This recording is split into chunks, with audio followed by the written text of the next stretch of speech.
Cette dernière section ressemblera en quelques points à la précédente, mais il y a une approche un tout petit peu différente. Nous allons parler de la sainteté comme but. C'est au moment de notre baptême que nous entrons en Christ. J'ai parlé de ça tout à l'heure, selon les Romains, Paul aux Romains et Paul aux Galates. Mais le baptême ne garantit pas une vie sainte. C'est un début, mais ce n'est que le début, la naissance dans la famille de Dieu. Nous devons fixer le but d'être saint. Nous avons parlé de l'importance de s'exercer à la sainteté. Un athlète, s'il veut aller loin, il s'entraîne. Il s'entraîne souvent, il s'entraîne dur. Un doctorat, il faut des années, n'est-ce pas, Constance? Il faut des années et beaucoup de travail pour arriver à un doctorat. Un scientifique, s'il veut éradiquer une maladie, eh bien, il passe des heures et des heures et des jours et des jours et des semaines et des mois dans son laboratoire. C'est un travail dur. Il s'applique à cela. Un auteur, s'il veut être publié, eh bien, il écrit. Il écrit beaucoup et encore beaucoup. Il faut qu'il écrive s'il veut être publié. Or, la culture de l'Occident, surtout la culture américaine, nous dit que nous devons rêver et que nous pouvons faire tout ce que nous rêvons de faire. N'est-ce pas? Il suffit de le rêver et vous pouvez le faire. C'est ce qu'on nous dit. En Amérique, tous les Américains, les petits Américains, connaissent l'histoire du petit train qui pouvait. C'est un petit train qui est très chargé en charbon ou en fer, selon la personne qui raconte. Il arrive devant une grande montagne. Comment est-ce que je vais pouvoir monter sur cette montagne jusqu'à l'autre côté? Comment je vais faire? Je pense que je peux. Je pense que je peux. Je pense que je peux. Je pense que je peux. Il commence à monter. Je pense que je peux. En anglais, ça fait plus I think I can, I think I can, I think I can, I think I can. Plus le son des rails. Je pense que je peux, je pense que je peux. Il va très vite au début, puis il ralentit, il s'approche du sommet, il sait pas, et puis finalement, il descend de l'autre côté. Je savais que je pouvais, je savais que je pouvais, je savais que je pouvais, je savais que je pouvais. Et tous les enfants entendent cette histoire avant de se coucher le soir, ils entendent ça. Eh bien, je pense personnellement que l'idée que l'on peut toujours faire tout ce qu'on décide de faire est une idée fausse, pour ne pas dire ridicule. On ne peut pas toujours faire tout ce qu'on veut faire. On ne peut pas toujours faire tout ce qu'on rêve de faire. Il y a plein d'étudiants qui commencent des études de médecine qui ne finissent pas, qui veulent être docteurs, qui veulent être médecins. Ils n'y arrivent pas. Ils finissent pharmaciens ou autre chose, mais ils ne terminent pas ces études. Il y en a qui veulent être pilotes de ligne ou pilotes tout court, mais ils n'arrivent pas. C'est trop cher. Ils n'ont pas la possibilité de se payer les leçons. Il y en a qui voudraient être athlètes de haut niveau, mais ils échouent parce qu'ils ont tout simplement pas le physique pour être athlètes de haut niveau. Mais la sainteté dont je parle est à la portée de tout chrétien. Est à la portée de tout chrétien.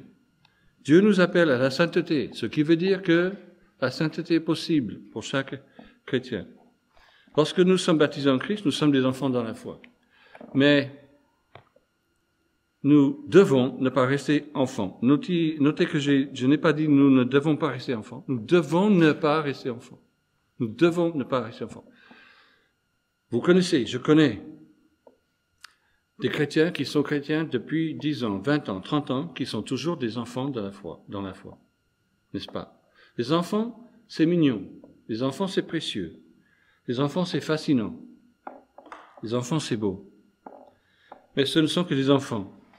Mettez le mental d'un enfant dans le corps d'un adulte et vous avez un spectacle effroyable. Les Lyonnais ont entendu cette histoire, je ne sais pas si vous vous en souvenez, mais l'année que j'ai terminé mes études de licence, j'ai travaillé dans un hôpital psychiatrique. Il y avait une section pour les gens qui n'avaient pas grandi. Là, vous avez des personnes de 50, de 60, de 70 ans avec le mental d'un enfant de 2 ans, de 3 ans, de 5 ans. Et je n'ai jamais rien vu de la vie aussi pitoyable que ça, aussi triste que ça. Mais c'est la même chose, n'est-ce pas, dans l'Église. Est-ce que Dieu ne voit pas ces enfants qui ne grandissent pas de cette manière-là? Est-ce qu'il n'est pas attristé par ces enfants qui ne grandissent pas et qui restent, qui ont toujours les mêmes problèmes, les mêmes questions, qui tournent en rond et qui n'arrivent jamais à avancer dans la foi? Quoi qu'on leur dise, quoi qu'on fait avec eux, pour eux, ils sont toujours au même point et ils n'avancent pas. Ils sont un peu fixés sur un point, fixés sur un point. Bon. Notre croissance physique est largement dehors de notre volonté, mais notre croissance spirituelle, eh bien, on a quelque chose à faire là-dedans. On a déjà parlé de rechercher, de s'exercer, de se purifier, de marcher. Je vais ajouter quelques idées à cela dans un autre sens, mais j'espère que ça aidera aussi. Dieu nous appelle à croître. Il nous appelle à croître. Voici un commandement qu'il nous donne: croissez dans la grâce et la connaissance de notre Seigneur et Jésus, et notre Seigneur et Sauveur Jésus-Christ. Et Paul dit, il gronde les Corinthiens: je vous ai donné du lait, non de la nourriture solide, car vous ne pouviez pas la supporter. Nous savons que nous devons passer du lait à la nourriture solide. Nous ne pouvons pas rester au lait. Ce sont les bébés qui ont besoin du lait. Alors si après 10 ans, 15 ans, 20 ans de christianisme, nous en sommes toujours au lait, c'est que quelque chose ne marche pas. Pour grandir, nous avons besoin de la nourriture solide de la parole. Nous avons besoin de nous adapter à cette nourriture, comme un enfant qui passe à la nourriture solide. Nous avons besoin de la force que nous recevons dans la prière. Nous avons besoin de la joie que nous trouvons dans l'adoration, dans le culte. Et nous avons besoin du conseil que nous recevons de la part des frères et sœurs qui nous aiment. Mais si nous n'absorbons pas tout cela, si nous ne mettons pas en pratique ce que nous apprenons, eh bien, nous ne croîtrons pas dans la sainteté. Je me souviens d'une femme chrétienne qui m'a dit une fois: j'arrête de lire ma Bible. Je pose la question, mais pourquoi? Parce que quand je lis la Bible, il faut que je prenne des décisions. Et moi, j'aime pas les décisions. C'est vrai que quand on lit sa Bible, il y a des décisions à prendre, n'est-ce pas? Il y a des décisions à prendre. Si on n'aime pas les décisions, si on ne veut pas prendre des décisions, eh bien, oui, arrêtez de lire votre Bible, mais vous n'êtes pas avancé pour autant. Dieu nous appelle à croître. Il nous appelle aussi à avancer. Notez le mouvement vers l'avant dans ce passage que je vais vous montrer, l'apôtre Paul. Ce n'est pas que j'ai déjà remporté le prix ou que j'ai déjà atteint la perfection, mais je poursuis ma course afin de le saisir, puisque moi aussi j'ai été saisi par le Christ Jésus. Frères, pour moi-même, je n'estime pas encore avoir saisi le prix. Mais je fais une chose, oubliant ce qui est en arrière et tendant vers ce qui est en avant. Je cours vers le but pour obtenir le prix de la vocation céleste de Dieu en Christ Jésus. L'apôtre Paul avait eu un passé très noir. Il avait persécuté les chrétiens, peut-être mis à mort des chrétiens, on ne sait pas exactement, mais il s'appelle le premier des pécheurs. Et pourtant, il dit, je dois oublier tout cela. J'ai été pardonné par Dieu. Maintenant, il faut que j'avance. Et il faut que j'aille en avant. Remarquez aussi ce détail dans ce passage. J'ai été saisi par le Christ. Je poursuis ma course afin de le saisir, puisque moi aussi, j'ai été saisi par le Christ. Est-ce que vous avez le sentiment d'avoir été saisi par le Christ? Ça vous prend comme ça de savoir que, en quelque sorte, il vous tient. Il vous tient maintenant. Vous lui appartenez. Vous vous êtes donné à lui. On ne s'en échappe pas, dans un sens. Il vous tient. Maintenant, à vous d'agir, à vous d'avancer, à vous de faire ce qu'il veut de vous. Dieu nous appelle à persévérer. Persévérer, c'est faire du progrès, et ça s'avère frustrant par moments. Nous voudrions que la vie chrétienne monte comme ça, mais c'est plutôt comme ça, n'est-ce pas? On voudrait avancer en ligne directe, en ligne droite, mais il y a des problèmes ici ou là qui fait que le chemin tourne un peu de temps en temps. Nous manquons de foi ou nous perdons courage, où il nous manque de nourriture biblique. Mais comment on fait les leçons de la Bible quand ils avaient des problèmes dans leur vie? Parce que les gens dans la Bible n'avaient pas des vies parfaites non plus, loin de là, n'est-ce pas? Hébreux 11 nous donne une longue liste de grands de la foi, connus ou inconnus, qui ont vécu par la foi en donnant leur vie à Dieu et qui avaient des problèmes. Surtout vers la fin de cette liste, en Hébreux chapitre 11, eux dont le monde n'était pas digne, le texte dit, qui souffraient beaucoup, de manière que nous ne connaissons pas. Mais c'était terrible, mais ils ont gardé leur foi en Dieu. Et puis Hébreux chapitre 12 commence comme ceci. Puisque nous sommes environnés d'une si grande nuée de témoins, rejetons tout fardeau et le péché qui nous enveloppe si facilement. Si facilement, l'apôtre Paul, j'allais dire, l'auteur des Hébreux dit ça, et courons avec persévérance l'épreuve qui nous est proposée. Donc il faut savoir, pour nous chrétiens, qu'il y a d'autres qui sont passés devant nous. Le Christ nous a ouvert le chemin, et d'autres chrétiens sont passés devant nous. Profitons de leur exemple. Apprenons de leur foi. Et il faut nous débarrasser aussi de tout fardeau et de tout péché. Et puis, il faut courir avec persévérance. Et quelles sont les prochaines paroles? Vous les connaissez. Les yeux fixés sur Jésus, qui est l'auteur de la foi et qui l'amène à la perfection. Au lieu de la joie qui lui était proposée, il a supporté la croix, méprisé la honte, et s'est assis à la droite du trône de Dieu. Jésus est notre modèle de sainteté. C'est lui qu'il faut imiter, c'est lui qu'il faut suivre. Et notre vie sera différente de jour en jour. Alors, quand nous croissons dans la sainteté,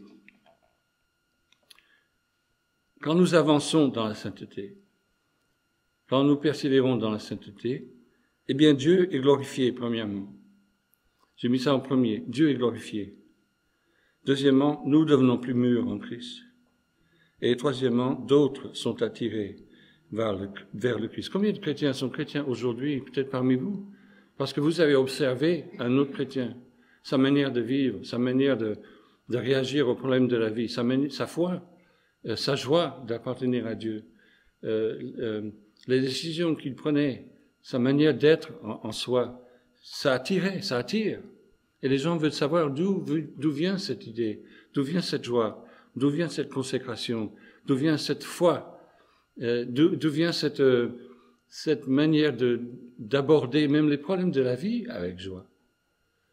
Ça attire. Maintenant, on aborde une autre sorte d'idée.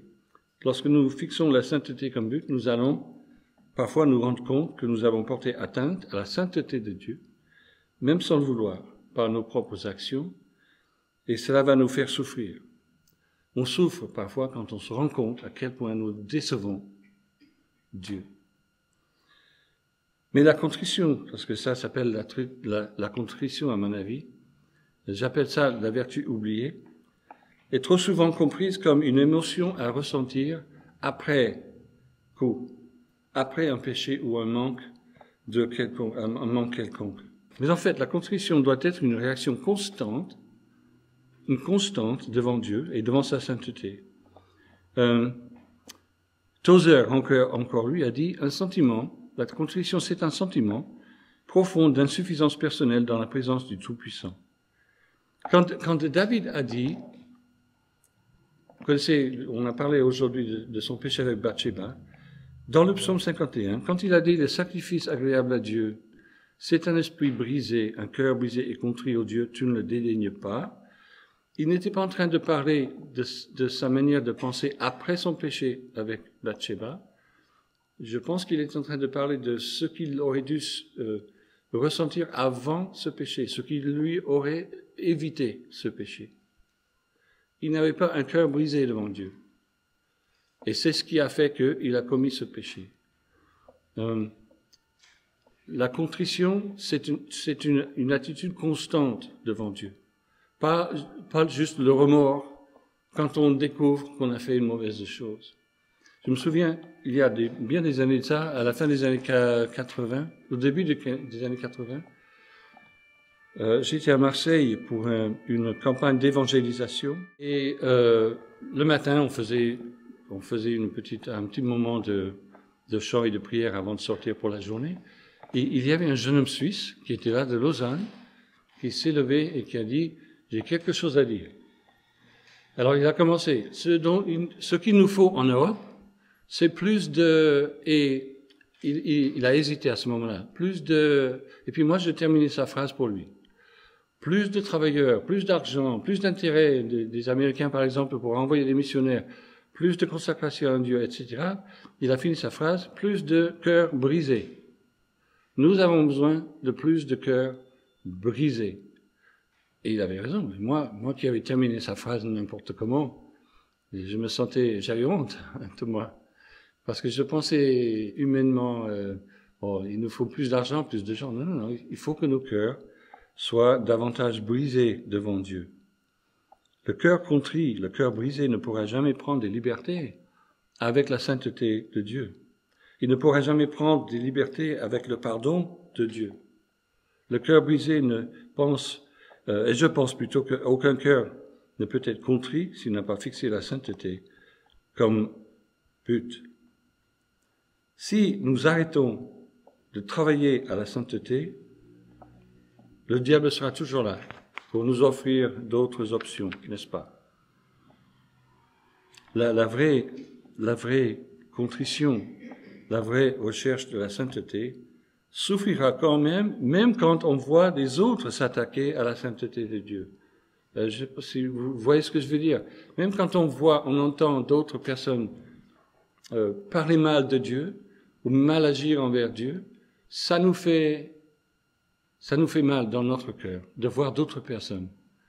Et parfois nous sentons même responsables nous-mêmes dans un certain sens. Par exemple, Daniel, quand il dit à Dieu, Daniel le prophète, quand il dit à Dieu, nous avons péché, nous avons commis des fautes, nous avons été méchants et rebelles, nous sommes détournés de tes commandements, de tes ordonnances. Voici un homme qui a été déporté avec sa famille à l'âge dans les à peu près 14-15 ans.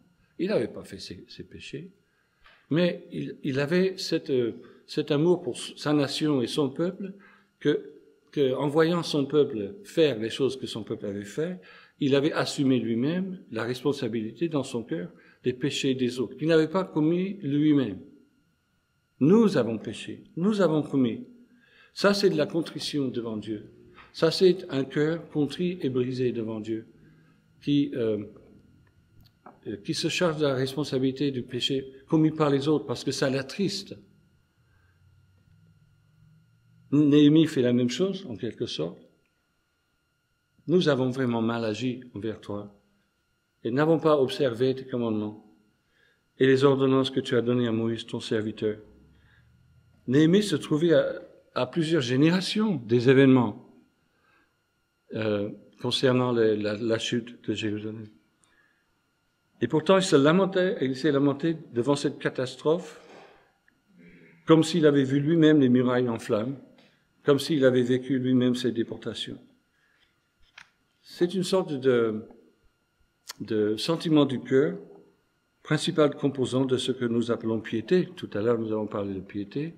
Le cœur contrit est un cœur pieux. Le cœur contrit est un cœur qui ne prend pas avantage, qui ne profite pas, on va dire, de l'amour de Dieu et de sa bonté. Et je pense que la sainteté exige la contrition. Je ne vois pas une personne devenir une personne sainte sans qu'il ait dans son cœur cette idée de cœur brisé, cette idée de contrition. Nous avons besoin de ça. Nous avons besoin d'un cœur qui connaisse sa place devant le Dieu de l'univers, un cœur qui cherche intensément à lui plaire et qui regarde vers le jour où on ne lui déplaira plus. Est-ce que vous avez pensé à ça? Je pense que vous l'avez pensé. Dans le ciel, on ne décevra plus Dieu. On ne péchera plus. On ne fera plus le mal. Il sera enfin fier de nous, en quelque sorte. Pas qu'il n'est pas fier de nous maintenant à cause des progrès qu'on fait, avec son aide évidemment. Mais là, il n'y aura pas de péché. Donc là, il n'y aura pas de mal. Et c'est pour ça qu'il n'y aura plus non plus de pleurs et de morts. La sainteté exige la contrition. Quand je fixe la sainteté comme but, je veux être de plus en plus comme Jésus tous les jours. Quand je fixe la sainteté comme but, je veux aimer Dieu plus que tout. Je veux apprendre à aimer vraiment la parole de Dieu. Parfois, c'est un problème que j'ai personnellement. Je trouve que je n'aime pas la parole assez.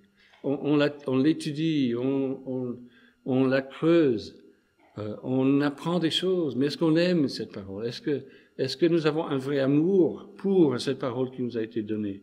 Un amour véritable qui nous fait rechercher le cœur de Dieu dans sa parole. Je veux faire et être ce que Dieu veut que je fasse et que je sois. Je veux ne pas faire, ne pas être ce que Dieu ne veut pas que je fasse ou que je sois. Je veux rechercher et suivre la volonté de Dieu en tout. Je veux attirer la gloire et non la honte sur le nom de Dieu. Encore une fois, est-ce que nous sommes parfois conscients du fait que nous avons attiré la honte sur le nom de Dieu? Et qu'est-ce que cela nous attriste? Quand on se rend compte que par l'exemple que nous avons montré, ou le mot que nous avons dit, ou l'action qu'on a faite, quelque part nous avons été un très mauvais exemple de ce que les gens voient ou essaient de voir quand ils regardent un chrétien. C'est ça un chrétien? Et c'est comme ça que parle un chrétien? C'est comme ça que agit un chrétien? Oh là là, quand on arrive dans ces moments-là et on se rend compte qu'on a vraiment mal représenté notre Sauveur, ça c'est difficile. Nous ne voulons pas faire ça. Nous voulons attirer la gloire sur Jésus et sur le nom de Dieu, non la honte. On va parler pendant quelques minutes du parfum du Christ. Le parfum du Christ est le parfum de la sainteté. C'est le parfum d'une vie qui est agréable à Dieu. Nous savons que dans l'Ancien Testament, il y a souvent cette expression que les sacrifices montaient vers Dieu comme une odeur agréable devant l'Éternel. Dans le Nouveau Testament, Paul dit « Grâce soit rendue à Dieu, qui nous fait toujours triompher en Christ et qui par nous répand en tout lieu l'odeur de sa connaissance. » Entre parenthèses, Paul parle de nous faire triompher en Christ. C'est une image du vainqueur qui revient à Rome avec tous les esclaves et les vaincus derrière lui. Et il y a un parfum de fleurs dans tout Rome parce que pour ces jours-là et ces célébrations-là, on mettait des fleurs le long des routes et ça sentait bon. Alors, Paul utilise cette image. Il nous fait toujours triompher en Christ et qui par nous répand en tout lieu l'odeur de sa connaissance. Par nous, il répand l'odeur de sa connaissance. Sous-entendu, c'est une bonne odeur. Sauf qu'il dit aussi, dans un autre passage, nous sommes pour Dieu le parfum de Christ parmi ceux qui sont sauvés et parmi ceux qui périssent, ceux qui sont en dehors de Christ. Aux uns, une odeur de mort qui mène à la mort, aux autres, une odeur de vie qui mène à la vie. Je pense que j'ai mis une traduction du message là, le message qui est une paraphrase. Nous dégageons un doux parfum qui monte jusqu'à Dieu, un parfum reconnu comme vivifiant par ceux qui sont sur le chemin du salut, mais ceux qui vont vers la destruction nous traitent plutôt comme la puanteur d'un cadavre en pleine décomposition. Oui, vous avez vécu ça, j'ai vécu ça. Qui est suffisant pour ces choses, l'apôtre Paul ajoute. Qui est à la hauteur d'une telle tâche? De cela qui est capable? Et la réponse à ces questions, c'est encore personne. Je voudrais parler de cette idée de puanteur encore un peu. Avant d'aller dans la rue, nous devons comprendre que la sainteté que nous recherchons, que nous essayons de développer, l'amour que nous avons pour Dieu les uns pour les autres, ça n'est pas très agréable souvent pour les gens qui sont en face. Tout cela sent comme une puanteur pour beaucoup de gens autour de vous, autour de nous. Pour eux, Dieu n'existe pas, l'amour est une faiblesse, le pardon est une erreur et l'humilité est une tactique. Les gens sont très suspicieux, je suppose que c'est le mot, de notre foi souvent. Ils pensent que nous avons quelque chose en tête qui serait mal pour eux, alors que ce serait le plus grand bien pour eux. Mais vous avez eu cette expérience. de parler avec quelqu'un peut-être pour la première fois. Vous lui dites que vous êtes chrétien, que vous allez à l'église, que vous aimez Jésus-Christ, que vous voudriez que tout le monde ait cette foi. Et vous voyez le rideau qui tombe devant ses yeux. Vous avez eu cette expérience? Le rideau qui tombe. Il ne vous écoute plus. Il a senti cette puanteur qu'il n'aime pas. Alors il se dégage. Il est devant vous, les yeux sont ouverts, il a l'air de vous écouter, mais il n'est plus là. C'est ce qui nous arrive, et c'est ce que Paul est en train de décrire ici. Il a senti votre parfum. Alors, avant d'arriver encore dans la rue, dans la plupart des cas, ce qui nous a changé, ceux qui sont devenus chrétiens, dans la plupart des cas, ou très souvent en tout cas, nous devenons chrétiens parce que, encore une fois, que nous observons quelqu'un qui n'est pas intimidé par la puanteur qui rayonne autour de lui, par le fait que les autres n'aiment pas son arôme. Nous avons suivi cette personne, nous avons observé sa vie, et nous avons vu que cette personne laisse derrière elle une sorte de sillage de parfum, doux parfum plaisant et agréable. Voilà, on arrive dans la rue. Je voudrais illustrer cette idée. Encore une fois, les Lyonnais se souviendront, j'imagine. À Lyon, quand on habitait à Lyon, je marchais beaucoup, et j'ai découvert que marcher dans la rue, c'est un peu comme marcher dans la vie. Il y a des gens qui viennent en face, il y a des gens qui viennent traverser, à droite, à gauche, il y a des gens qui vous doublent par derrière, il y a des gens qui ralentissent devant vous, et vous avez du mal à passer, il y a des gens qui marchent sur vous par derrière, c'est comme dans la vie, on marche dans la rue, c'est comme dans la vie. Et j'ai constaté que quand vous marchez dans la vie, tout au moins pour moi, il y a des odeurs, il y a des arômes. Moi, j'ai le nez très fin, alors je remarquais quand je rencontrais une personne qui était fumeur, par exemple, ou fumeuse, je reniflais aussi d'autres odeurs. Alors je vais illustrer ça avec... je sentais le pain quand ça passait. Je sentais le pain quand une personne passait. Je sentais donc la cigarette aussi, mais aussi, parfois, le fromage. Quand je croisais quelqu'un qui avait mangé du fromage. Aussi, qui avait bu du vin, oui, ou parfois c'était un problème d'hygiène corporelle, ou peut-être, à l'occasion, tout ça ensemble. Tout ça ensemble. Alors, j'ai commencé un jour à faire une petite expérience, une expérimentation. Alors, je me suis dit, bon, quand je rencontre un fumeur, je vais renifler la fumée, et je vais continuer à marcher, lui passe derrière moi, et quand je ne sens plus la fumée, je me retourne pour voir à quelle distance il est. Alors je faisais ça souvent, et j'étais étonné de découvrir que parfois, il pouvait être à 20 mètres, à 30 mètres, et je sentais toujours sa fumeur, son sillage qu'il laissait derrière lui, à cause de la cigarette. Bien, vous voyez où je veux en venir, je pense. Quand on est chrétien, on laisse derrière soi un sillage, comme dans la vie physique. En marchant dans notre vie chrétienne, on laisse un sillage derrière nous. Alors, quel est ce sillage? Est-ce que les gens remarquent notre arôme, notre odeur? Et quel genre d'odeur est-ce? Est-ce une odeur de sainteté ou une odeur de fumée, enfin, je représente ça par la fumée, par quelque chose de désagréable? Est-ce que c'est, maintenant, voilà, je voulais montrer la fumée. Est-ce que notre sillage est un sillage d'amour ou d'indifférence? Est-ce que c'est un sillage de joie ou de morosité? De paix ou d'inquiétude? De patience ou d'impatience? De bonté ou de méchanceté? Ou de fidélité ou de trahison?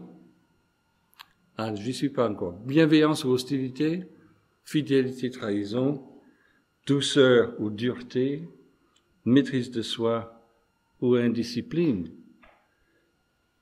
Je parle d'une norme. Je pense que tout chrétien peut tomber dans un de ces problèmes de temps en temps, mais celui ou celle qui est comme ça tout le temps, indifférent, morose, inquiet, impatient, tout le temps, dur, ça c'est peut-être un problème, un sillon qu'on laisse derrière nous et qui est désagréable pour la plupart des gens. Vous connaissez la liste de gauche, n'est-ce pas? Venant de Galates chapitre 5, le fruit de l'esprit. Quel est donc le sillage que nous laissons derrière nous? Ne nous y trompons pas, les gens remarquent notre sillage, aussi bien dehors que dans l'Église. Les gens remarquent, ils font note de notre odeur que nous laissons derrière nous. Il faut se dire que pour la plupart des gens qui sont en dehors de l'Église, nous sommes le seul exemple chrétien qu'ils vont voir. Nous sommes pour eux leur opportunité, l'occasion pour eux de connaître Jésus. Et ils se basent souvent leur idée du christianisme sur ce qu'ils voient dans notre vie. Ça, c'est difficile. Et encore une raison pour rechercher la sainteté.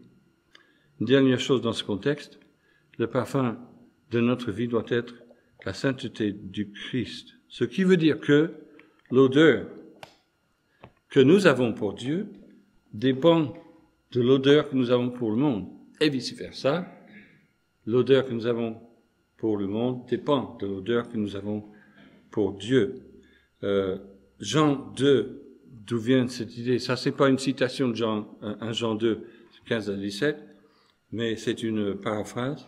Il nous dit en quelque sorte que si nous cherchons à avoir une bonne odeur pour le monde, c'est pour Dieu que nous serons une putréfaction et vice-versa. Le chemin de notre Dieu est dans la sainteté. Donc notre chemin doit être également dans la sainteté. Encore une fois, je n'ai pas beaucoup parlé de la grâce de Dieu, de la compassion de Dieu, de la bonté de Dieu envers nous. C'est un autre sujet qui est lié quand même, mais j'ai mis l'accent sur la grande sainteté de Dieu, sur son exigence à ce sujet et la nécessité pour chaque chrétien de grandir dans la sainteté. Que notre marche dans la sainteté soit digne de l'appel céleste. Si c'est le cas, non seulement nous resterons fidèles, mais il y aura d'autres personnes sauvées devant le trône de Dieu au dernier jour. Des personnes sauvées parce qu'elles auront vu et suivi notre sillage de sainteté, qui l'auront suivi et auront trouvé leur sauveur et le nôtre, qui est Jésus de Nazareth, l'agneau de Dieu, qui ôte le péché du monde. La sainteté, il faut la fixer comme but.